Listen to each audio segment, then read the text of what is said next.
আমাদের মাদকের বিরুদ্ধে সোচ্চার আছে। আসলে মাদকের বিরুদ্ধে এক পুলিশ সোচ্চার থেকে আপনি হবে না, আপনি অভিভাবকের সচেতন হতে হবে, আপনি জনসচেতন হতে হবে। মাদক যারা ব্যবসায়িক ব্যবসা করে এবং মাদক যারা খায় এদের সামাজিকভাবে বয়কট করতে হবে, না এই মাদক নির্মূল করা আমাদের। এই মাদকের মামলাগুলো কোথা থেকে আসলো?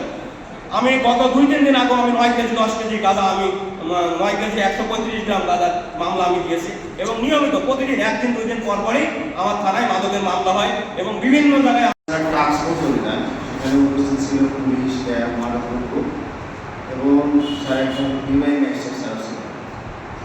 সেখানে আমরা 3 জন আসামি গ্রেপ্তার করি।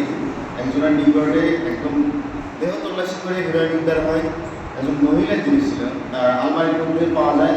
আরেকজন যেটাকে মোবাইল করা হয়েছে স্যার, তার বাড়িতে তার রুমে তল্লাশি করে শুধুমাত্র খাওয়ার সরঞ্জামাতি পাওয়া গেছে।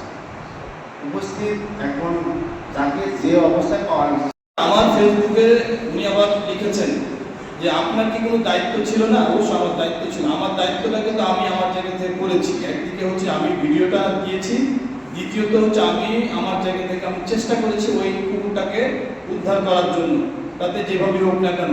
কিন্তু উনি আমাকে ঘুরে লিখলেন যে আপনার কি দায়িত্ব ছিল না? এবং আমাদের যে এই কমিটির যে উদ্দেশ্যটি হচ্ছে যে আমরা এখানে বসে একটি পরিকল্পনা করব যে হ্যাঁ আমাদের এরকম একটা সমস্যা রয়েছে, এই সমস্যাটা আমরা কিভাবে সমাধান করতে পারি এই বিষয়ে একটি সমন্বিত পরিকল্পনা করব। আরো কিভাবে আমাদের যে সম্মানিত সদস্যরা রয়েছে প্রত্যেকজন সদস্য আসলে কি কি ভূমিকা পালন করতে পারি এই সমস্যাগুলো সমাধানের জন্য, সেই বিষয় নিয়ে আমরা